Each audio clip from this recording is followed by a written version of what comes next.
So far, you speak at. Oh no, there's one.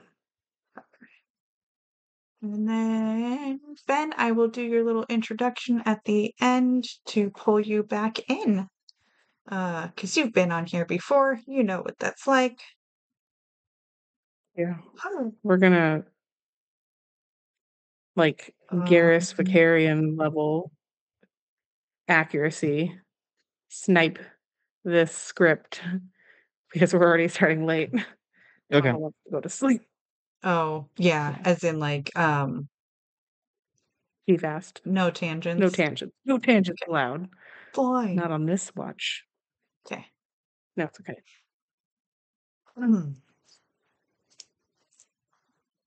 Oh, all right. Finish setting up the rest of everything else. Recording there. Audacity.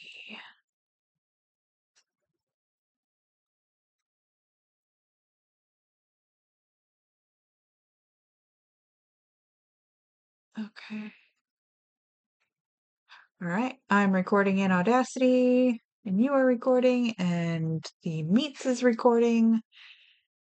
Wham bam. Thank you, ma'am. Let's start a fucking podcast. Oh, wait, no, I need audio clips.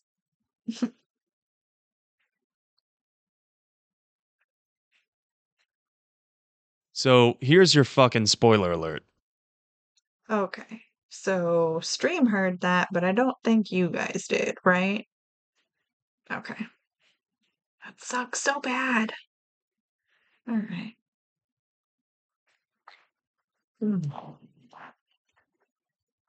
Hi, Stream. Hello. I'm so sorry for being late tonight, but shit fucking happens.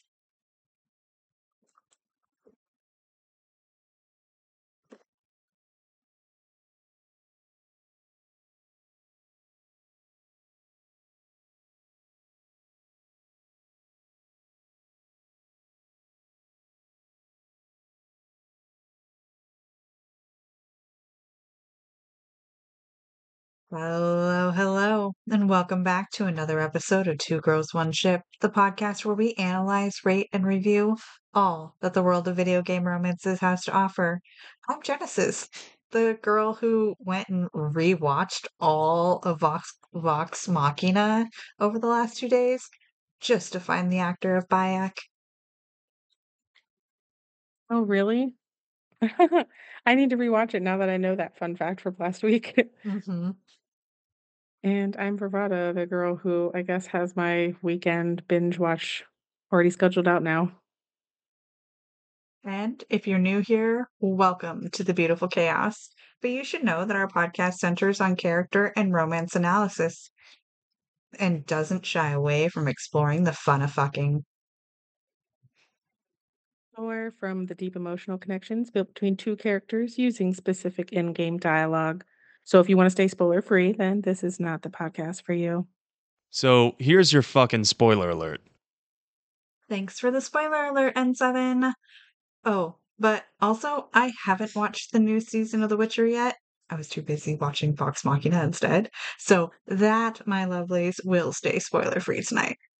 And just like with all of our previous episodes, we'll assume that you have some background knowledge of the game and character in question, but we will be providing context for those of you who may be unfamiliar. So much context.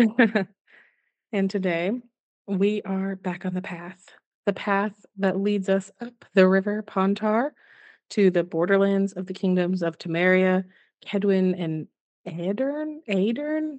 Don't really know how to say Adern. that. Aedern. Okay. There's so many words in this franchise. Geralt of Rivia has to choose. Does he support Yorvith, the human-hating elf who leads the Scoia'tael, and Vernon Roche, the commander of the Temerian Special Forces called the Blue Stripes? Who does he support? But we don't have to decide that here on this show. That's for you to play through on your own. We have to decide which one of the many women Geralt gets to bang. He unfortunately doesn't have 19 options like he did in the first game, but he does have some choice. Today, we are talking mainly about his romance, quote unquote, with Triss Marigold. and optional lamppost licking with Vess, the succubus, model, Cynthia, and prostitutes in two different brothels in The Witcher 2 Assassins of Kings. Please, Geralt, don't get me involved in another messy monster matter. I'm an artist, not. That's precisely who I need to lure a succubus. Are you crazy? You want to see a hoofed hag ride me to death? On the other hand, we all have to die of something.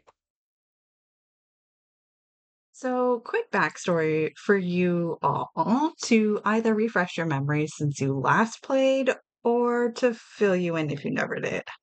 The Witcher 2 starts shortly after the events of the first game, and Geralt has essentially been drafted as Temeria's King Voltest's personal bodyguard.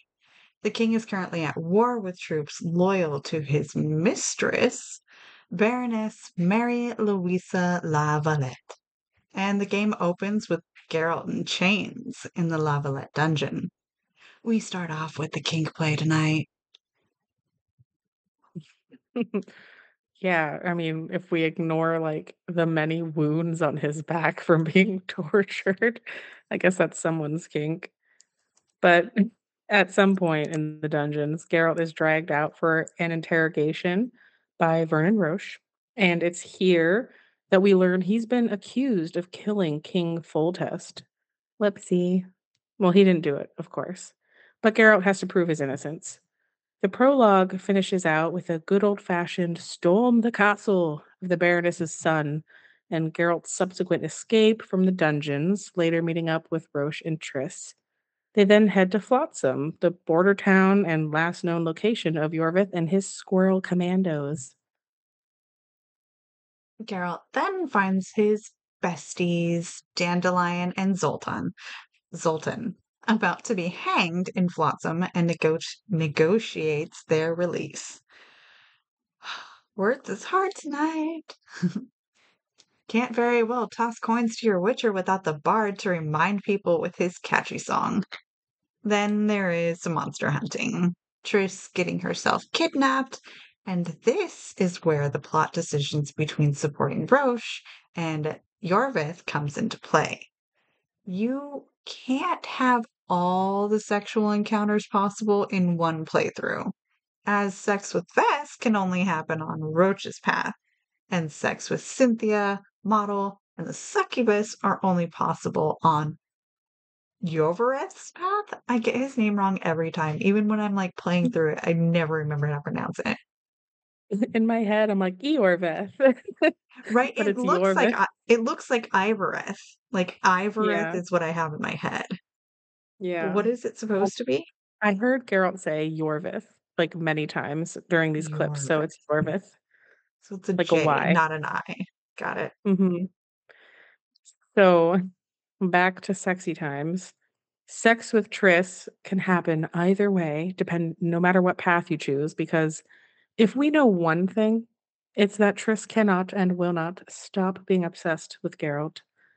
So you choose which path to follow, and Geralt finds himself in what was this? Eddern? Adern. Adern finds himself in Adern just in time for a battle. Isn't that just his luck? Depending on his alliance, he will either be based in the dwarven city of Vergen or in Kedwin's King Henselt's army camp of invaders. Geralt meets yet another sorceress, Philippa Eilhart? Eilhart? That's the name. Oh, I'm Oh, sorry. I'm just disclaimer. I did not play this game. I've only played the Wild Hunt, so I'm sorry. Geralt either meets Philippa or a sorcerer named Death Mold, which is a great band name, by the way. Honestly, Geralt should just stay away from sorceresses. Just foreshadowing. He also has to lift a curse. I mean, no one said the life of a witcher was boring. okay. So it is Philippa Eilhart, and they go to the city of Cadwin or Kydwin. Kydwin. I did play Is it this game. Kaidwin? It's Kydwin. How is it that when they say Kedweni? Or do they say Kaidweni? It's still no, it's Kaidwen, but Kedweni. Okay, you know what? As a former linguist, I hate this. As a Polish writer who then got his stuff translated into English, I don't know. My Polish ancestors are crying at me right now. I present Le Shrug. Anyways, Geralt picks up the trail to Triss, but must continue his journey to Loch Muin, where she is being held prisoner by the Nilfgaardians. Oh yeah, Loch Muin, that's another one. Why, you ask? We shall get to that. Heading into the final chapter of the game, if you've followed Yorve, you must decide whether to save Triss from the Nilfgaardians or save Philippa from the Redanians. If you followed Roche, you must choose between saving Triss or saving Annias Lavalette from the Cadwinians. Geralt also must decide whether to kill a dragon or not. Like we said, Witcher life, it ain't boring. The game closes out with a final choice. Do you kill Letho, the actual Kingslayer, or not? The choice is completely up to you. Mhm. Mhm. Yeah. And, that is the end of our contextual refresher for this game. But, we haven't refreshed Geralt's memories, however, as he is still suffering from the amnesia he was plagued with throughout the first game. And this is important context too for one of his romances. If you know anything, even the smallest bit of lore from the Witcher series, then you know that this world is often fraught with political intrigue, war, and untold levels of destruction, pain, and violence. I certainly wouldn't want to live on the continent, and the place doesn't even have a canon map, so I don't even know where everything is. That's a whole nother thing. It's complicated. You know what's way less complicated? Who you should romance in The Witcher. Not Triss. The end. End of the show. Just kidding. Okay, we'll get into why I'm anti Triss soon enough before all the Triss people come for me. I'm sorry. But first, let's plow our way through the other optional romances in this game. So Jen, take us away. One, there is a map. Two, you can't say that we're gonna plow our way through these girls. We're plowing our way through, and I swear to God, I have seen an interview with the author, and he was like, every time someone creates a map, he's like, close enough, but I'm constantly changing the world. So, like, there technically is not a canon map if you look it up. I mean, I looked it up, I tried, I saw a map, but it's people's best guesses. It is not for sure. So, Okay, I don't so know. a map of the I see. world, a map of the world in comparison of map to the continent. I Yeah, think that yeah, those are yeah. different things because there's definitely a Sure. map of the continent. Yeah. Well, because yeah, we understand, like, who the northern kingdoms are and, like, where Skellige is and where Nilfgaard is in relation to the other places. That's, like, a beef I have with The Witcher in general, which is not necessarily, like, a bad thing, it's just for me, I never feel oriented at all. They kinda just, like, Mm. plop you in the middle of all this shit, and there's no, like, exposition to tell you who anyone is, why you should care. Like, you kind of just have to pick it up as you go, and it's just different. Like, for me, when I think of, like, Thedas in Dragon Age, I know where all the countries are. I know vaguely, like, their political histories, who's allied with who, the culture of each country, etcetera. Because Dragon Age does a really good job in the game of doing exposition, of, like, telling you about the world without, like, physically I mean, you can just read, like, a whole world of Thedas book, but, like, in the game, I mean, they don't hand you all those facts. Whereas The Witcher, I feel like, just never got the hang of that as well. Like, you can find out, but you have to go and do your own research without, like, just naturally understanding through storytelling. I'm going off on a tangent. We promised we wouldn't do this. I'm sorry. This could just be my thing. I don't know. I did see other people saying that on the internet, so I know I'm not the only one. But I will say that, like, I didn't play the first 2 games, but I have watched and read all the summaries, and I did play the Wild Hunt many times, and I still feel like I do not understand what's going on in The Witcher, unlike other games that I have played even less than Wild Hunt. Okay. As somebody who has read all the books, and also played all 3 games, I know where I'm at. I understand That's what's good. going on My husband's read all already. the books, and he still doesn't know either. He's just like, "They're just a bunch of short stories." Like, it's not really telling you much of anything. But, like, I don't know. I get it. I get it. You can get it. I read it, I saw it, I still don't know. It's fine. I'll plug the other shows then. Beast Mode. Go listen to the Witcher Lorecast. Learn a fuck ton Yeah. about Witcher. See, this is why I need that. This is why everyone needs that because 'cause I'm sure I'm not the only one who's confused. Listen Yeah. to the Witcher Lorecast. No, and, like, honestly, it helped a lot, like, even like, it helped me to understand and click together a whole bunch of little things that I didn't know were actually, like, fully all intertwined and everything. So yes, highly suggest. But your tangent was right before my sexy time. So I'm gonna get into it because I will plow through all these bitches because they had fun. Oh my god. Okay. All of the quote quote minor sex scenes in this game are pretty much identical body swaps, which is fine with me. Like if you go to a prostitute, Geralt is having the same type of sex with all the different women. And also, I think they kind of stole that from the clips with Vess and possibly with Triss as well. But this game is pretty old. And what makes that difficult is that what I'm watching now, 10 years later on YouTube, most likely has been modded, has been altered, and has been edited in some form. So what I'm watching might not actually be what was original game level canon. But here we go. This lovely little clip is your night with Vess. Let's put together. I'm curious. According to Geralt of Rivia, what is Vess like? She's ambitious, honorable, and beautiful. In that order? What if I say the reverse? If you think I don't like to hear compliments about my beauty, you're very wrong. I'm a soldier, and it pisses me off when I'm viewed as a pair of tits atop an arse. But I'm also a woman, and like every woman, I have my needs. In that case, let's drink to your needs. I fulfill my needs differently. Then what do you want to drink to? To us? I didn't know there was an us. Better to live a day as a king than a life as a beggar. First we'll drink the wine, then we'll go to bed. Can we do it the other way round?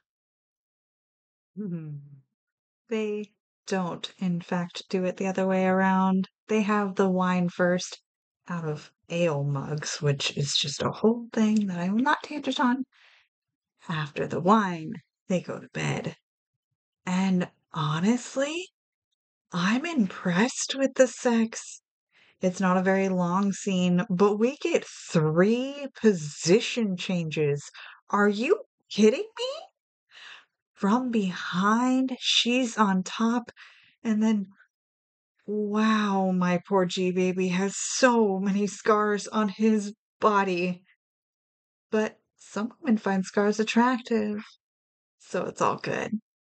And because, again, this game is older and I can't fully trust what is on YouTube as unedited content, but I saw women with tan lines and different body shapes. I am quite impressed with the diversity. Not so much of the skin tone diversity, but body types are nice to see. And beautiful nipples. Like somebody spent a lot of time making them look pretty. There were pink ones, there were brown ones, there were rosy ones, there were little tiny ones, and quite bigger ones. Beautiful titties. Another con I have about the scenes is that while there is a lot of ah, there were no man noises. Like, Geralt has some really good fight grunts. Let me hear them when he's taking a different pound of flesh. Huh. Yeah. Um, I just wanna say that I'm not surprised that they spent so long animating boobies because, 1, they did it in the first game too, like, Triss's boobs practically moved on their own accord, And 2, she appeared, Tristed, on the cover. I don't know actually if it was the cover. It might have been of a Playboy, the Polish version when this game came out.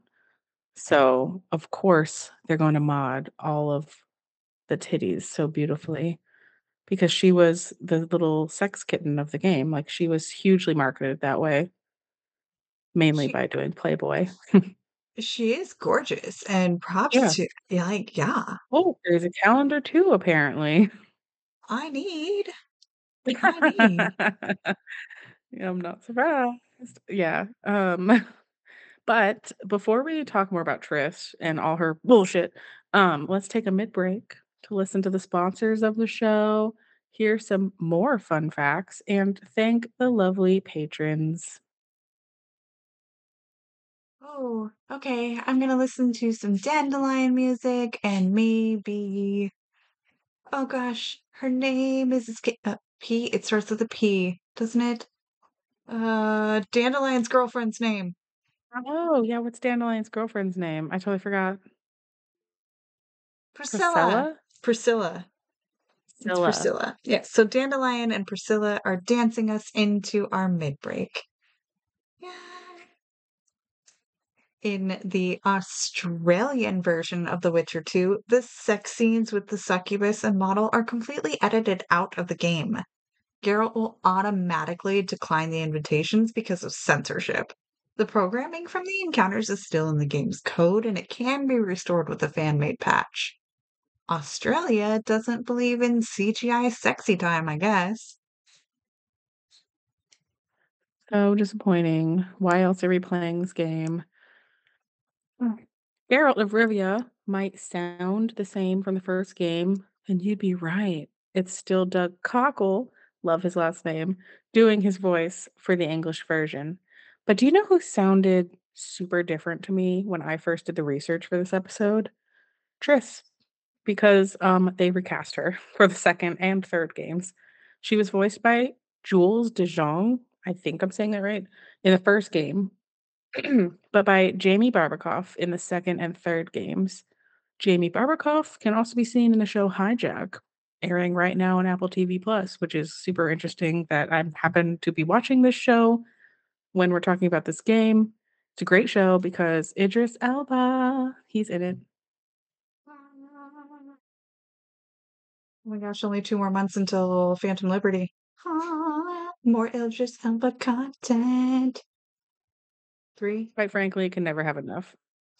No, September, 2 months. Yeah. All right. As for Spotify, so thank you very much. We are up to 136 ratings on Spotify. My goal is to get there by 150. I would love to see 150 by what? By the time Phantom Liberty drops, because, random Yeah, my arbitrary birthday's in date. September. Why not? Yes, by V's birthday, I want to see 150. It'd be amazing. And of course, we thank all of the patrons Toasty and Apollo, Becky and Bat Knight, Cloudy and Win, Miss Theos and the Cups, Lizzie and Muffiny Cake. Thank you, thank you, thank you. Thank you always and forever. Mm. Okay, Jen. Are you ready to take a bath with Geralt of Rivia? Absolutely. And there is the cutest little statue of Geralt in a tub with a rubber duck that I want so fucking bad. If Ben has it, I'm gonna freak out. I want it. I want it. Oh, look at his little ducky. I want Where do it. you get that? Where's All that right. from? We'll have to talk to once we actually get Ben on the show, then And we'll once it's like we'll ask. officially here, so I'm just lurking. Okay, but to set the actual scene, Geralt and Triss are trapped in the ancient elven bathhouse after the floor collapses on them mid-battle. With no immediate way out, the two decide to be efficient with their newfound free time and, take a bath. Looks like we're stuck. There must be another way out of here. Why are you looking at me that way? Do I have something on my face? Uh-uh. What's going on in that head of yours, Witcher? Oh, stuff. You could use a bath. So could you.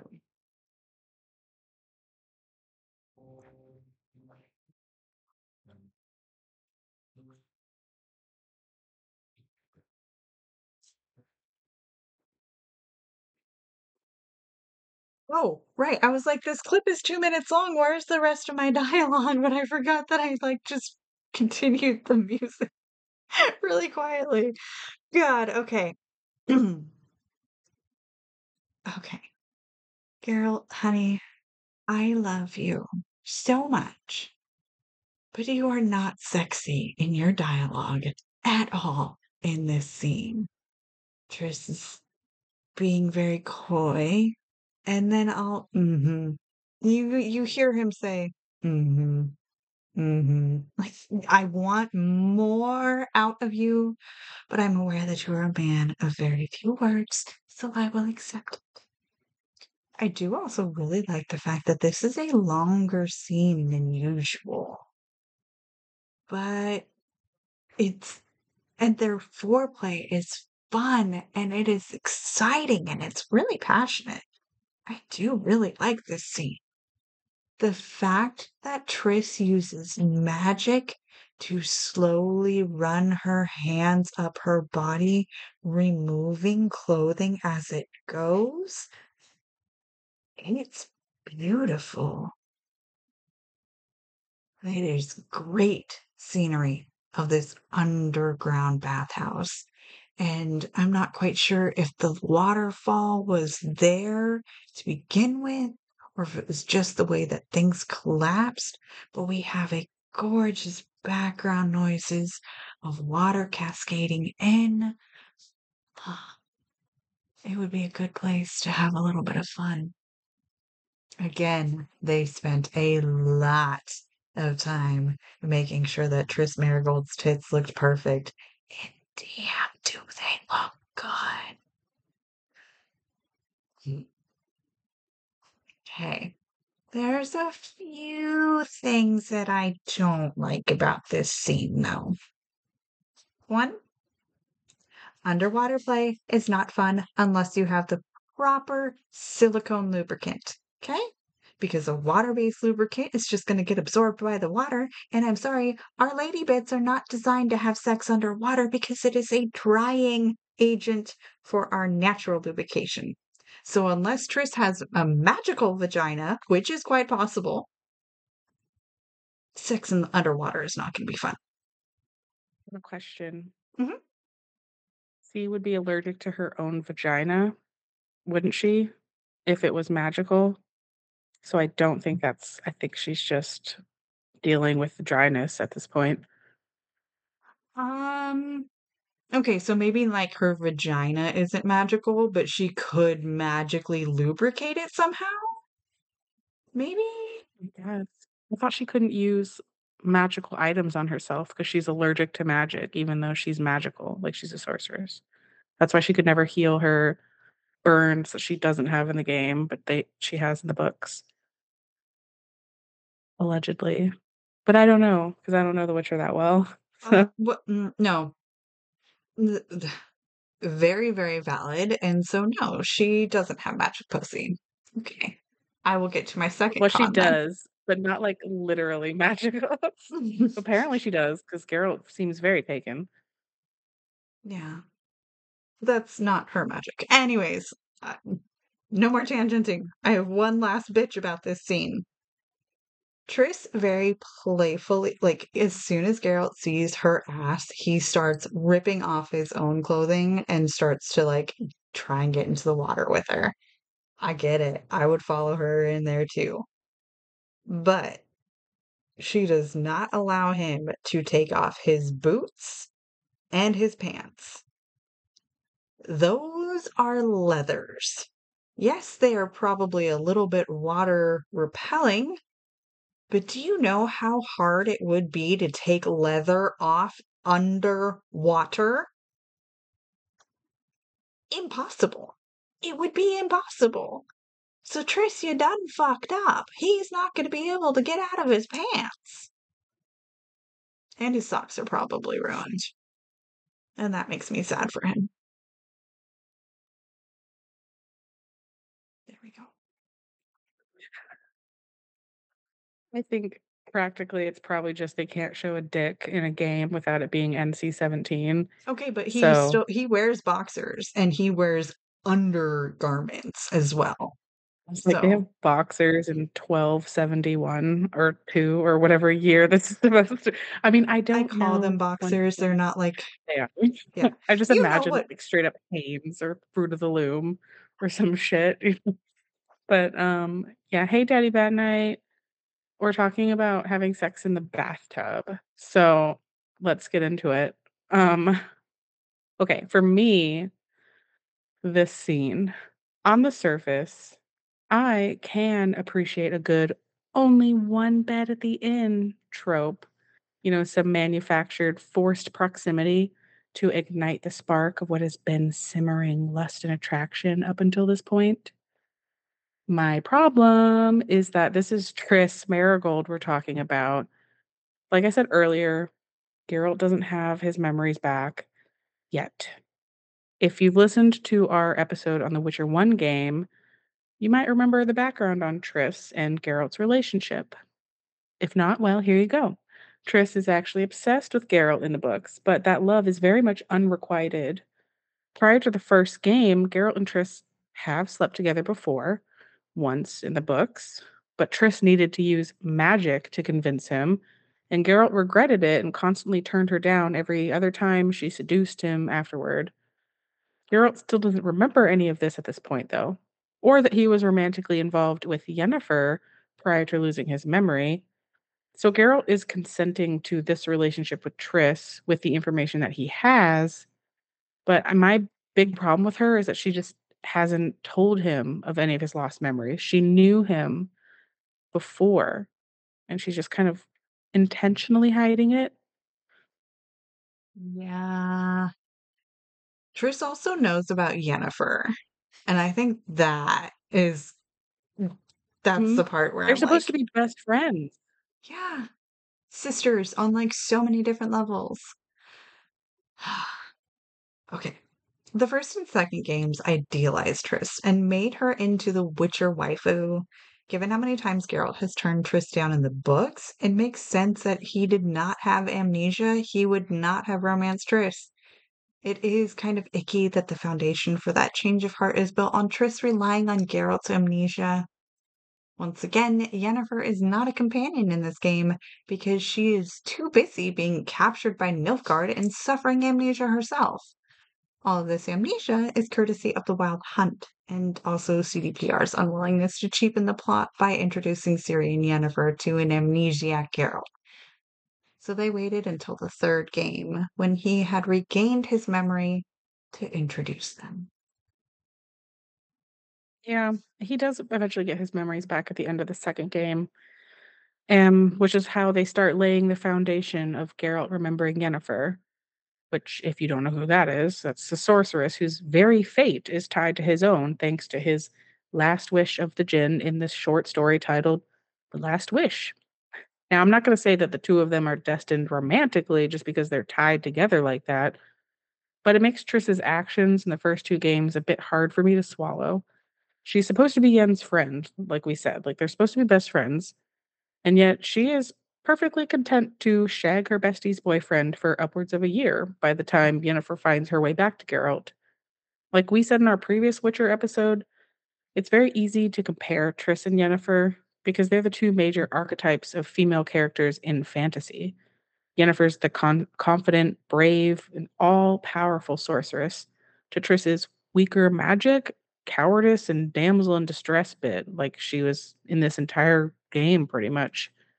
Yennefer's damaged but domineering, an outright rejection of the typical fantasy tropes for women when they're usually docile and weak. Triss, on the other hand, has a pretty weak sense of self, letting the other lodge members dictate who she is and what she does.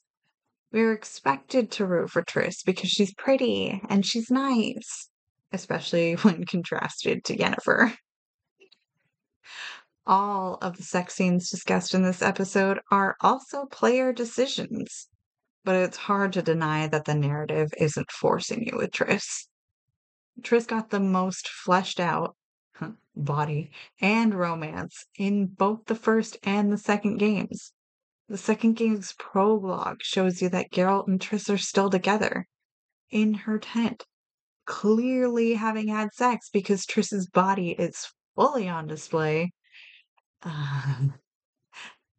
Yeah, that one made me happy too. But due to the nature of game ratings, Geralt gets his dignity of at least like underpants. They look like these weird linen trousers wrapped in rope, and I'm like, wow, okay, y'all They're had like fun last night. linen capri pants. Hmm. But Triss's entire body can be seen. Like, hair and everything is on display. And this isn't the player choice. This is established. You may be able to have sex with other characters, but the narrative establishes that Triss and Geralt are together. It's just up to the player whether it's just casual or actual love. Let me finish. I can only say this once. If you want to go alone, I'll understand. And I won't try to persuade you otherwise. I can't know what the future holds. I don't know what else is hidden in my mind. But whatever it is, whatever happens, I don't want to lose you. I'd have to be an utter fool and complete ingrate to let you go. That's kind. Thank you. Hmm. I just want to make it clear really fast because seeing stuff in the comments. Like when I'm critiquing Triss, I am not simultaneously defending Yennefer. I don't think Geralt should be with her either, but we'll get into that later. So after the sex scene in the bath, Triss and Geralt have a heart-to-heart conversation. This clip that just played is part of that conversation. If you choose actual love between the two of them, or at least the dialogue option suggesting that Geralt does love Triss, you do so without the full command of Geralt's memories, of all of his memories. Some of this conversation changes depending on who you've chosen to follow in the game, but Triss will wonder aloud about how Geralt is about to recover all his memories and it will, quote, give him a new perspective on things. Which makes me wonder, like, what things exactly, Triss? Is it the whole time you've been kind of misleading him by omission?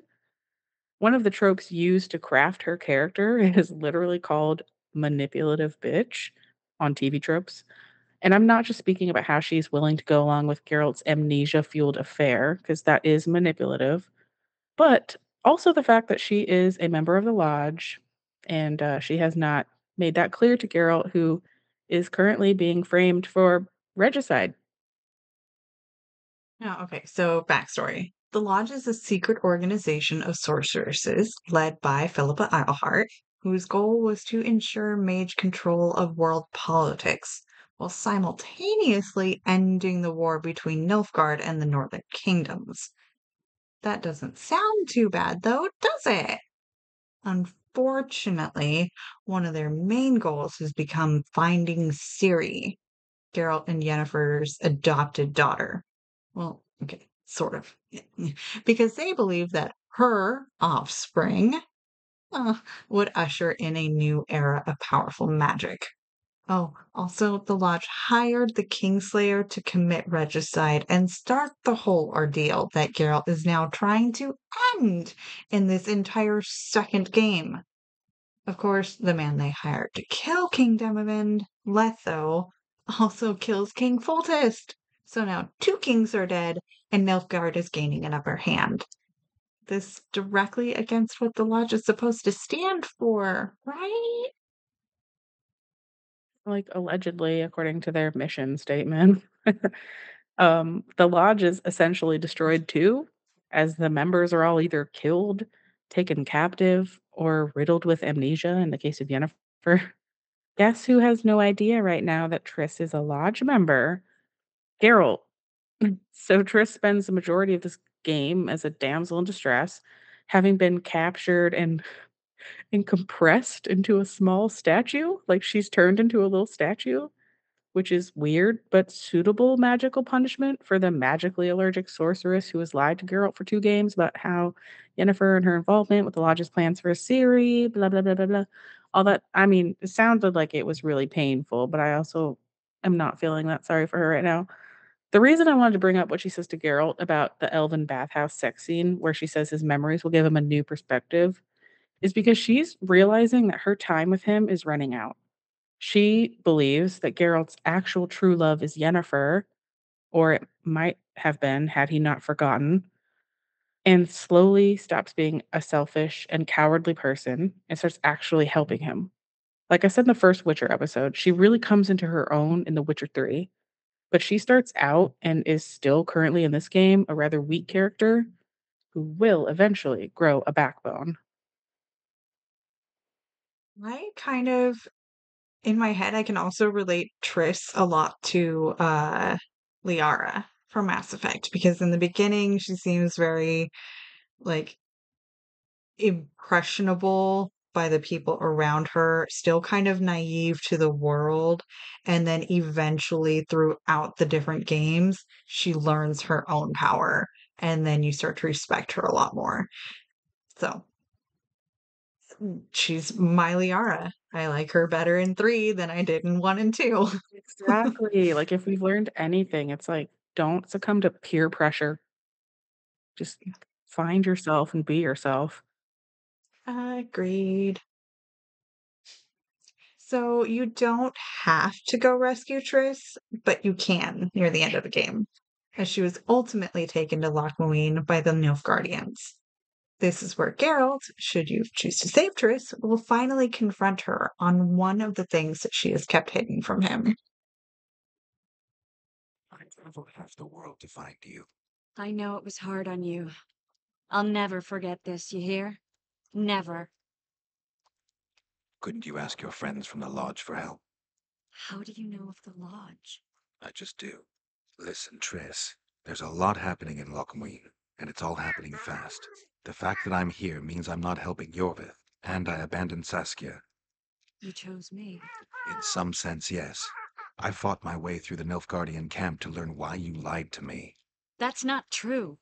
I know about That's the just a Lodge. recording I of know your the cat, Lodge was right? behind Demavend's assassination. I know Triss Merigold is a member of the Lodge. It's not like that. Show me the error in my reasoning. Okay, when I actually do the episode, I will make sure to replace the audio clip with a not Maya filled version. But yes, Maya has realized I'm still sitting at my computer, so aim to attack. Yes, okay. That last line there, show me the error in my reasoning, is so, bitch, tell me where I'm wrong. And Dude, seriously, for how calm and collected he usually is, I really liked the way he was talking to her because he still like has this flat affectation, but somehow you can still feel that he's actually pretty pissed at her right now. Like his Mhm. gestures are a little bit more wide in the game too. And I really love just how direct he is with anyone, but with her especially right here because it's like she to me is very immature, which is something that she overcomes quite a lot in the 3rd game, but still to this point she's very immature. So, I like it's almost like scolding a child where she's like unable to give him an excuse because of how direct he's being, but calm and rational. He's like, "I deserve the truth," you know? And I think it's like a point for her that she didn't try to make it out like I mean, she kinda does try to make an excuse for herself, but eventually she's like, "Okay, I'm sorry." Yeah. All right, so let's play the last clip, which is a little bit more of this conversation. Telling you the truth. You have no idea how much I want to believe you. But you've lied once. Why wouldn't you do it again? I never lied to you. I just didn't tell you everything. How is that not lying? I didn't know the truth. I had suspicions, that's all. And once I was finally certain, it was too late. I can prove everything. Now, you'll tell me everything you know. I need to learn the truth. Okay. So I feel like this is right along the same lines that we were talking about how Geralt has a little bit more of an actual emotional reaction to all this going on.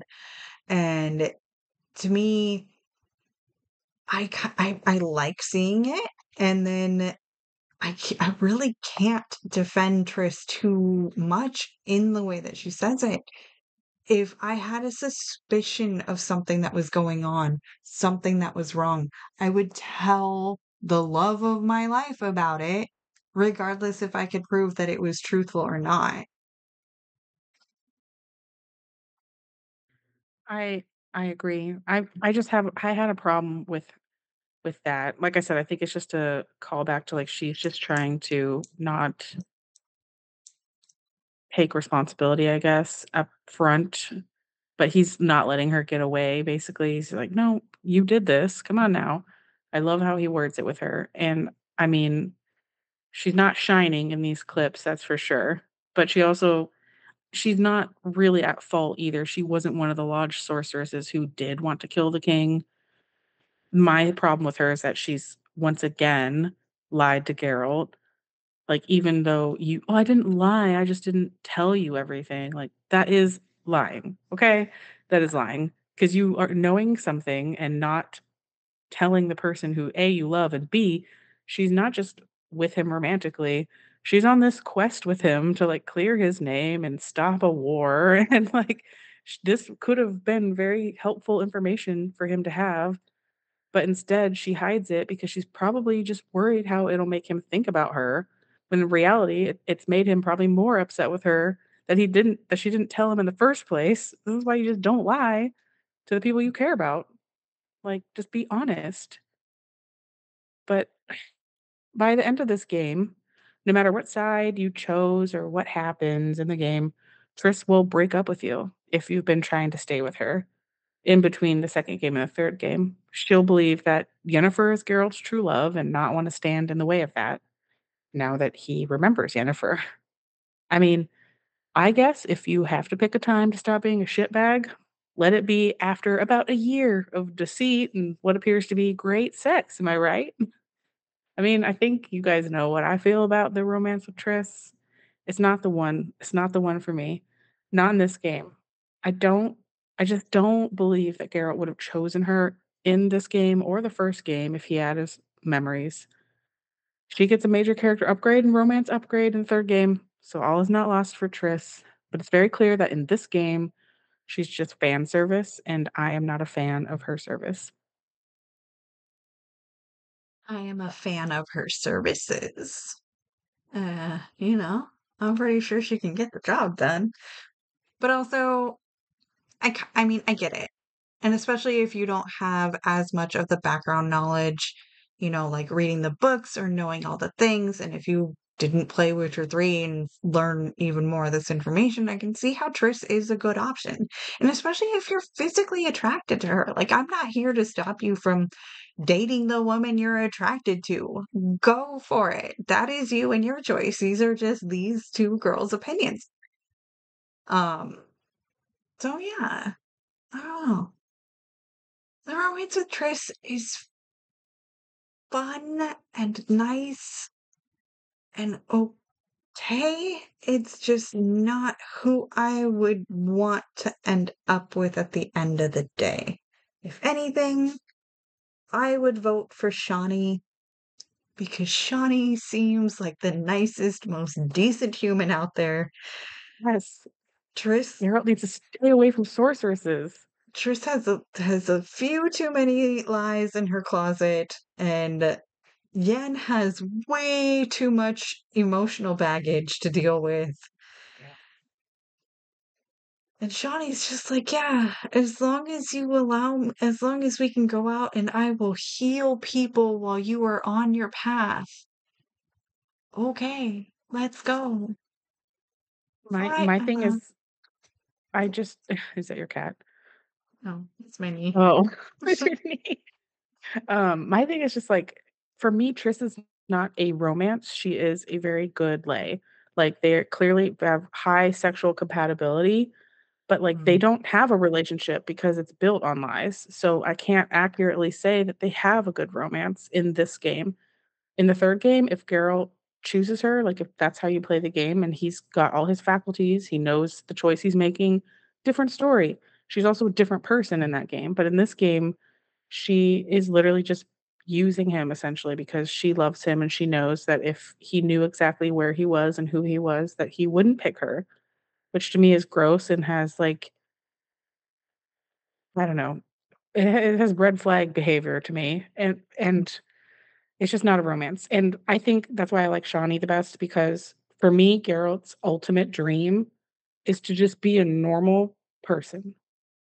He's Mm. unfortunately not a Mhm. normal person, and Shawnee is, like, the most normal person he could be with, so when he's with her, he gets to kind of vicariously live a normal life. So I like her for him, for that. And that, lovely listeners, is where we would normally end our show. But tonight, we have a very special lurker. Our guest here tonight is returning to the show from our Witcher 1 conversation. Ben of Temeria, please join us in. Hello. Hello. I'm sure that you have so much to say right now. One, we apologize for the pronunciation in the first part of it because that was a hot mess. I know these words. I know these words damn well, and still I was I would stumbling. hope so. Oh, okay. Now, Ben and I have definitely fought this out and battled at least 2 or 3 times before over the big Triss versus Yen versus Shawnee debate. We actually have an entire episode on the Witcher We do. Lorecast. That It's a was a Patreon chat. It's, it's a good go one. listen to that because it's hysterical. Okay. And But you are also a host on several of the shows on the on the Robots Network, and we will get to those a little bit later. But please tell us everything about Witcher. Why Trace? so okay, I get where Vibrata is coming from with the whole Triss thing into. I that is one thing I love Triss as a character. I love like her story progression from 1 to 2 to 3, and especially the whole big revelation of her character completely changing, specifically in 3. I get most people's gripes when with 2 where, yes, she lied to him the entire time, she knew Yen, she knew him prior to his amnesia, all that, but the one thing where, yes, those are a lot of faults, but the one thing is she truly does love him regardless of what's going on, and also, like, yeah, the whole yin thing with, okay, they're tied to the Jinn that bind to their destinies together, and obviously, when you go to Witcher 3 and there's a whole quest for it to specifically get rid of the Jinn part or whatnot, you can choose to be with her or not. Um, is that truly the reason why Geralt always drives to Yin? Is that why Yen always goes to him? All that back and forth, but Triss truly her true free will specifically always goes to Geralt, Right, and and that is one that's of her why I stick with biggest her.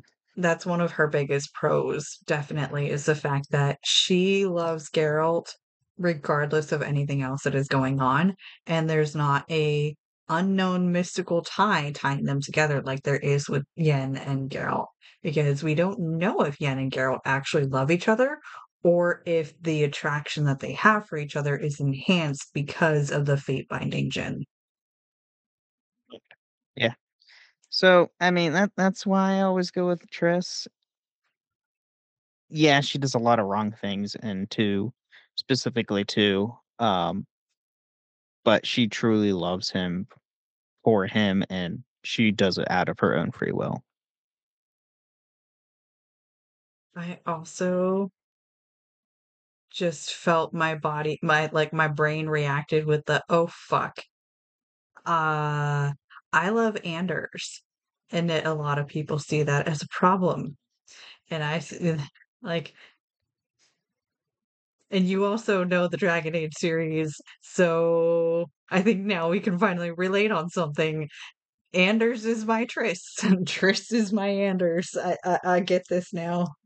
He may have lied and be working with sorcerers that are doing some shady shit. But you don't have to kill your significant other. Yeah, Tristan like Blow up a blow up bunch of a people church.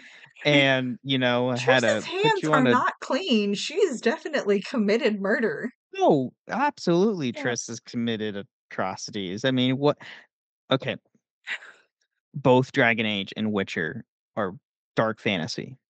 Yes. Period. There's no good things that happen in those worlds. Everybody has blood on their hands regardless. It's just who has the most blood. Geralt. Well, Geralt, yeah, obviously he butchered an entire town almost. Not really, but oh yeah. I don't know. Triss isn't possessed, so there's That's also also that. true. Fun fact, I actually just recently I've been binging the DA lore cast and I finally got to the Anders episode and almost done with that episode. And it's like, "Oh yeah, this makes sense." Anders is great in Awakening to be for everyone. It's just when they I think when they switched writers and went into 2, I think it kinda like they didn't know where they wanted to take the character and they just kinda threw and it was also rushed. So they were like trying to do things in too fast. Yeah. Yeah. Anyway, Lots of yeah, it's okay. So, do you think that there's anything to the Triss romance in 2 that we missed that we should have spent more time talking about? well, I mean, not really. I mean, Triss is in the entire game for the majority of it. And I mean, all the points you guys made is literally the synopsis. It's literally she's in the synopsis of the game. So, I mean, you covered everything to where what I would have covered if I did a Witcher lore cast. I'm not on that one. Only once a month. I have a question. I messed myself up this week when I was doing research because I thought I was watching a Witcher 2 video at first, and it turned out I was watching a Witcher 3 Triss and Geralt video. And there was so when they have sex in the lighthouse, is that in the 3rd game or the 2nd Yes. game? Third 3rd game. game? Okay, okay. I was like, I'm pretty sure that was in the wrong video. That is actually the only sex scene for Triss. Actually, Oh, I think each character only has one, if I recall. yeah, because there were some really cute moments in that video, so I guess I'm Or excited to do the no, next one. I think Yin might have 2. Okay. Well, okay, so I mean, I can think. Yeah, there are.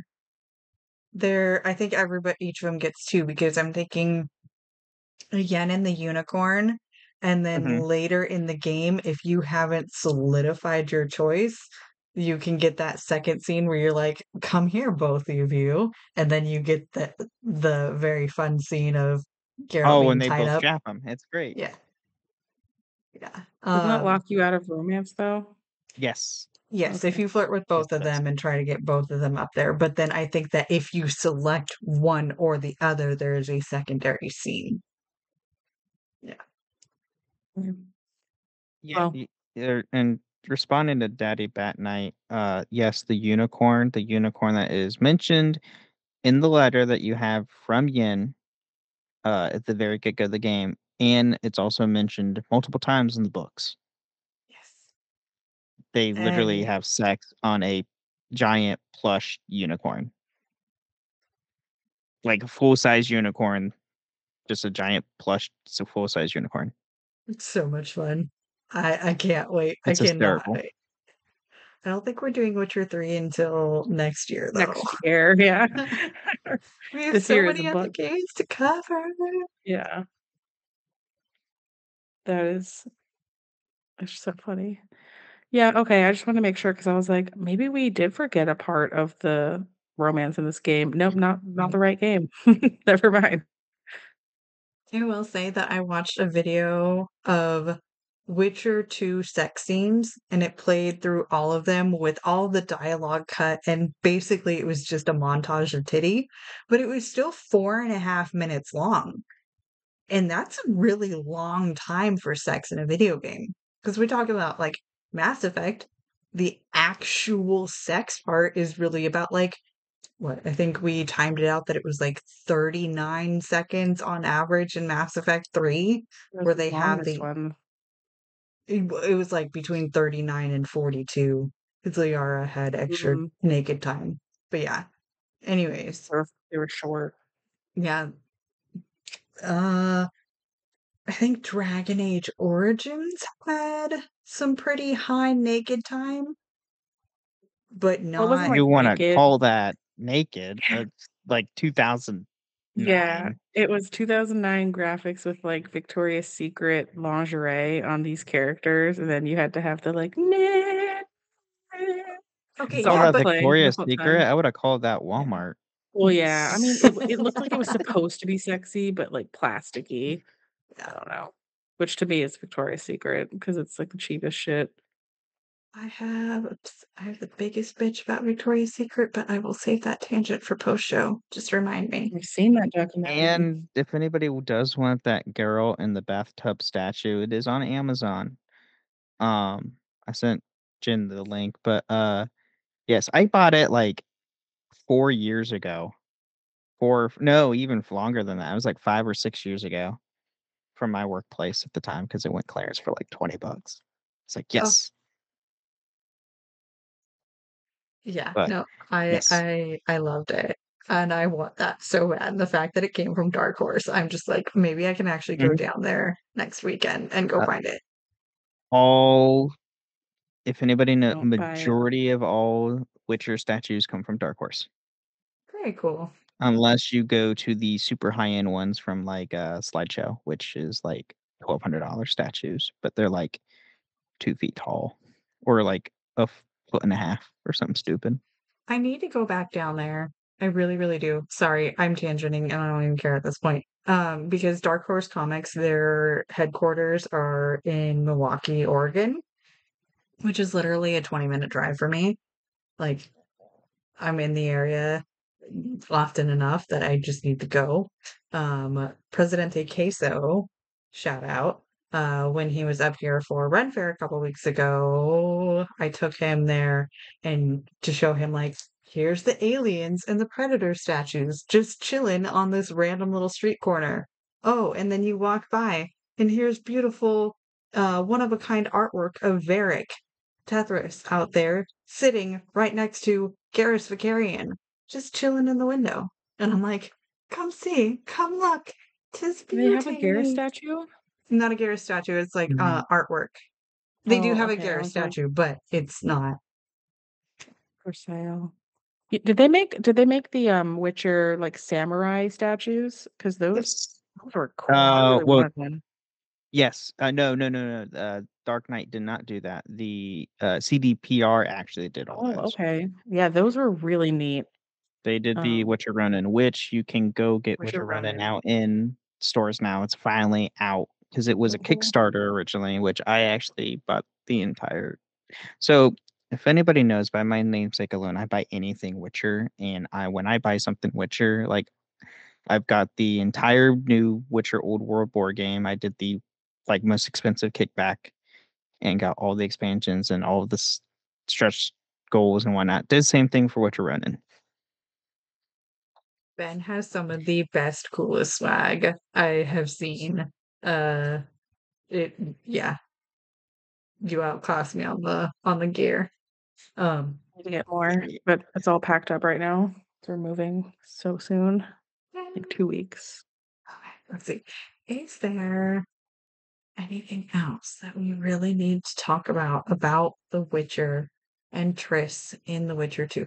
What about some of the other ones? Do you ever romance any of the side characters? So so fun fact, I never side with Yorvith because I can't stand the guy. So I never side with him, the squirrels ever. So I've only sided with Vernon Roach Yes, I have, because romance in any of the side ones does not impact Triss's relationship with the main story whatsoever, which so you can be a complete playboy the entire time, and that's great. Yes, I've romanced Vex, which is very it was really cool, and I don't think I went to any of the brothels in the game. Yeah. Because this is only real ones when you're siding with Vernon, and then I know in Eurovith you have the succubus and what's her face? I can't Model. remember. Yeah. Yeah, Motel. and I just never side with him. The brothels are fun for like a first time you go and you like Right. do them all once or whatever and figure out, is there anything different between any of them? And I mean, even in Witcher 3, I think the different brothels you had different options, but the scenes were all pretty much exactly the same. So once you do them, you done it I once, you mean, done them all. they do. I mean, in all games that you have like a brothel type, Witcher 2, Witcher 3, heck, even DAO, Hmm. And they're just two. all this and 2, they're all the same character models because they're literally meant for it's for shits and giggles. That's all it's for. Yeah. Actually, there is one random encounter. There's a random encounter in DAO brothel, where if you say surprise me, surprise me enough times, you'll randomly wake up next to a nug. That's And hysterical. yeah, and then in DA2, visit the brothel enough times, a sister from the chantry shows up and starts like admonishing you. I have a clip of it somewhere. I might have screenshots of What? it too, where because then my hawk woke up. Like the party comes in and Izzy tells me, "You betted a sister." And then she's standing up against the wall praying at me, and Hawk is like says something like, "No, no, I did not." It's quite funny. Aw, only if they did though, because that would be fantastic in the game. But no, okay. I love that we can tangent Only so much. We have so many games in I was common. I was just gonna say the only time I ever used a prostitute in a game was Grand Theft Auto 4. Um, But I mean, those games you get That's the a good point. prostitutes for a completely different reason. Yeah. You never fucked a doll on Jig Jig Street? Oh, no, I did. I forgot about Jig Jig Street. Those were good, but, like, in Grand Theft Auto 4, I was, like, 14 or 15 when I played that game. I should not have Mm, been probably, and then, like, you can get lap dances and stuff, and I was like, "What is happening?" Because I didn't know. I was Catholic. I got lap dances in Mass Effect also. You can also, like, have sex in a car, like, if you drive up and pick up a prostitute, Oh yeah. like, they'll come in your car and well, hopefully, Okay. but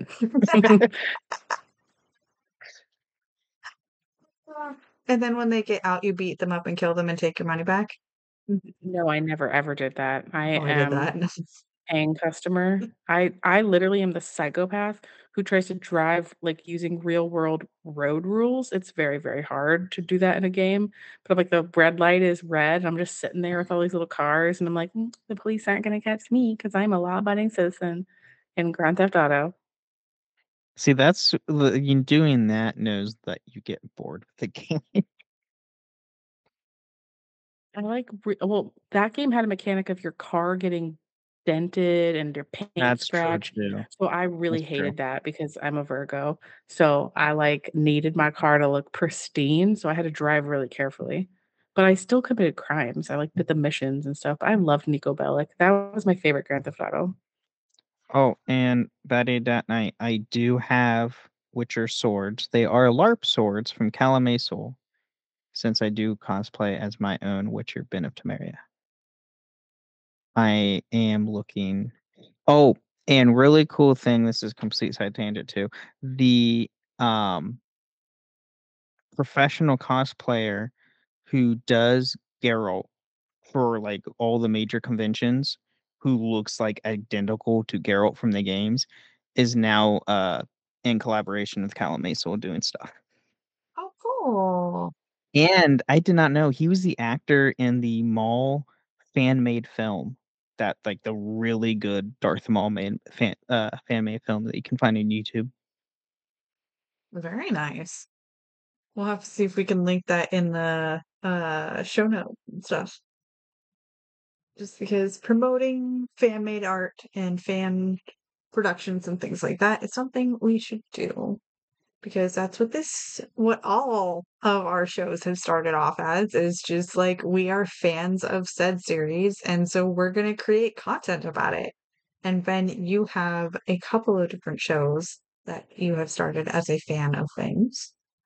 Yes, so I have Holocron History, Star Wars Canon versus Legends, where we have a deep dive into Star Wars lore.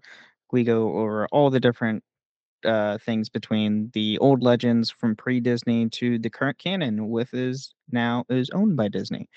And I do that with my co-host Austin, or known as Teacup, he's come on the show.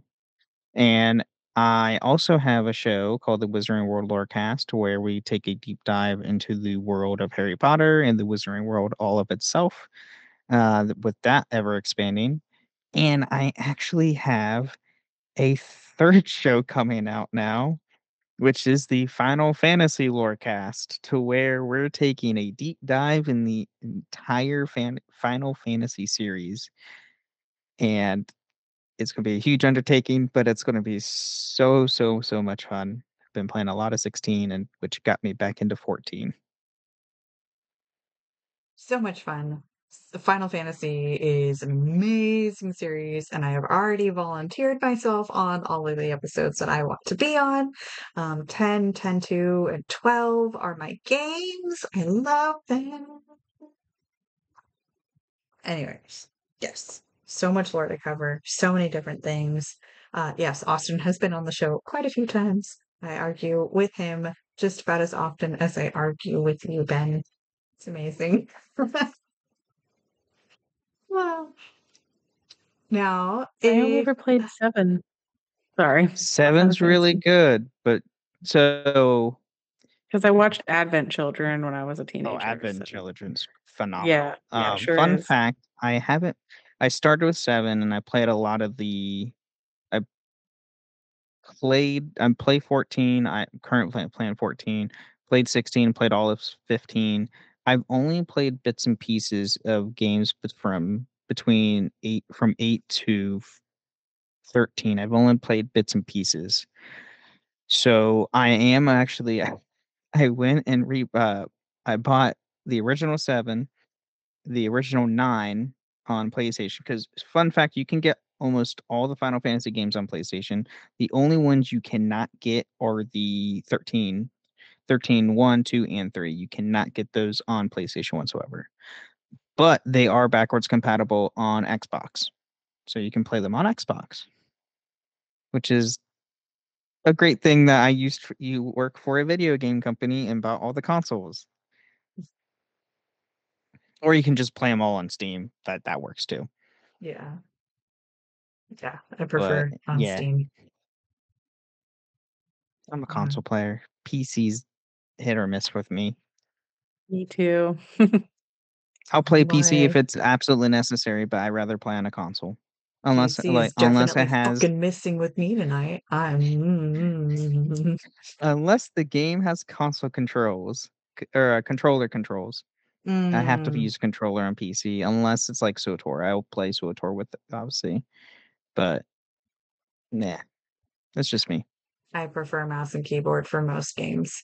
That's just me. But if you like what you are hearing, please be sure to leave a rating and a review on iTunes or on that Spotify feature, and subscribe wherever you listen to podcasts. You can hear me and Ben duke it out at least once a month about different various topics on the Witcher Lorecast. And you can now find me on the Cyberpunk Lorecast with my co-hosty Toasty, where we explore the foundations of the past, the state of Night City today, and the news of the future for all things cyberpunk. And of course, in our Two Girls One Ship channel on the Robots Radio Discord. come give us a follow on all the social medias and on patreon.com/2girls1ship. Links to those are in the description. I'm on the Robots Radio Discord as well, and on our own Two Girls One Ship Discord server, where we nerd out on all our favorite CGI significant others. Be sure to check out our live streams on Twitch on Fridays at 10:30 p.m. Eastern Time, 7:30 p.m. Pacific Time. Our podcast episodes release on Mondays because you need at least one good thing on a Monday. So thanks for listening. And remember, Beauty's in the eye of the controller. yay! Yeah. And after many moons. Beneath the AC. Oy, oy, oy. Okay, yeah. So that was fun. I was happy with that. We did good. We didn't tangent too much. I feel like we didn't go off script too bad. And we were still in pretty good time, like 1:15 with at least 7-8 minutes to cut from randomness. I think we're doing good. Good on time. That was all my fault too. Because I'll at the beginning of the episode be like, let's not tangent, and then immediately start tangenting. ADHD for I'm afraid when I went so we're starting to hopefully we're going to actually record our episode 0 for the FF Lorecast next week. Mm-hmm. So I'm and with that show I have two co-hosts who are diehard Final Fantasy uh players and fans. And I have a strong feeling we are going to side tangent on so much.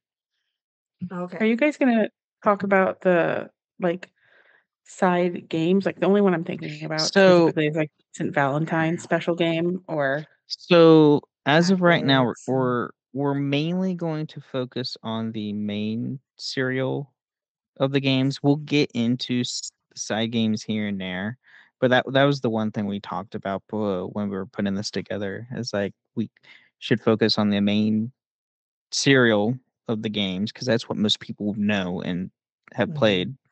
The side games are like hit or miss because depending on the type of the game, like tactics. I love tactics, but like not a lot of people like turn-based style Fire Emblem games. Right.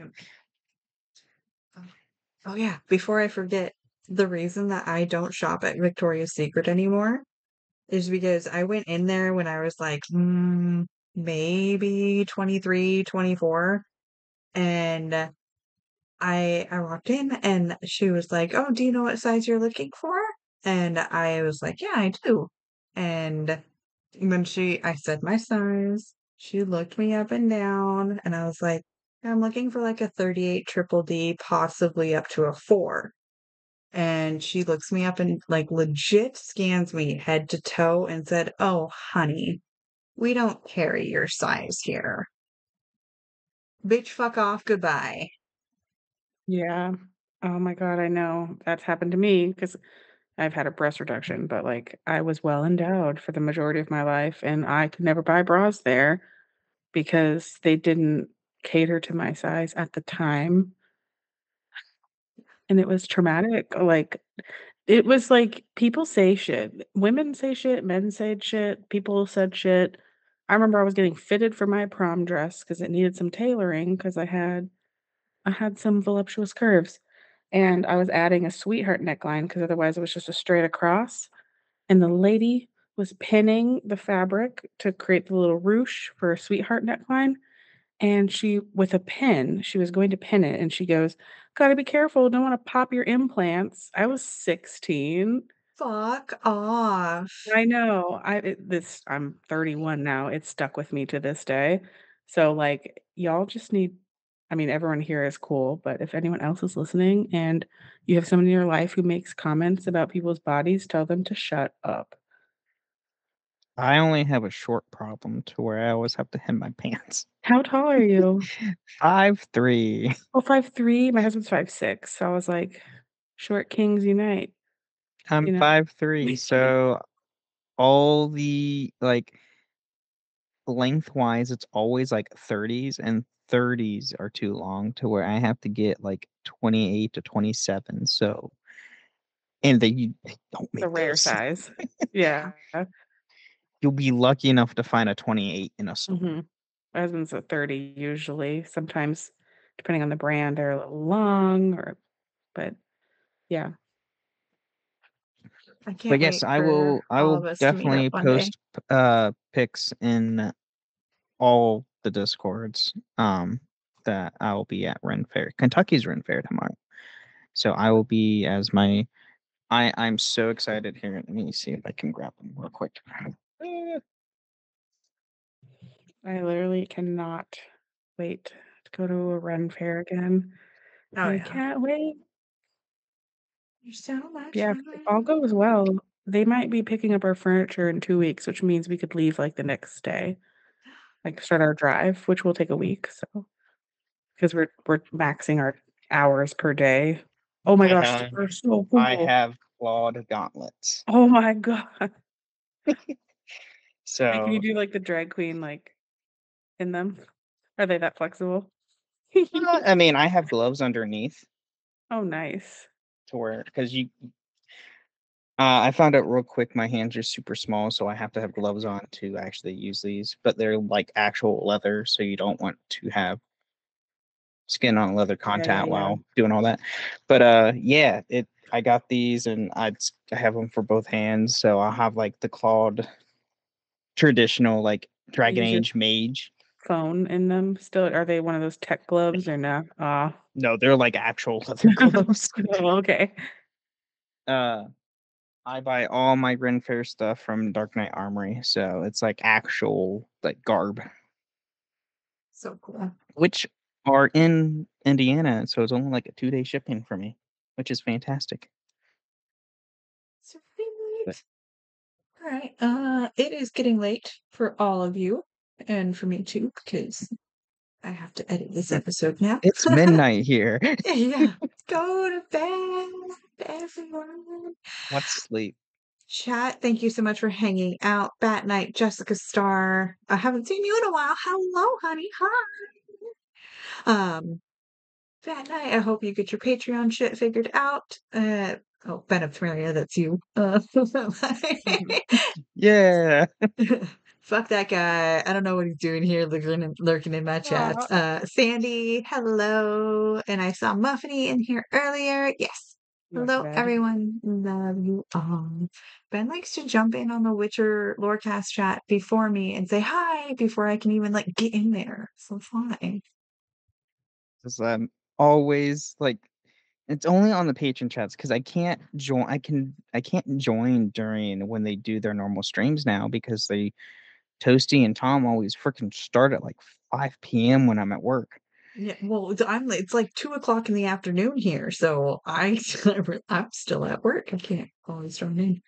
Yeah, no, I love that their Patreon chats are a lot earlier, um, or a lot later in the night, so that way I can Yeah. actually be a part of them. Oh yeah, I got my hoodie.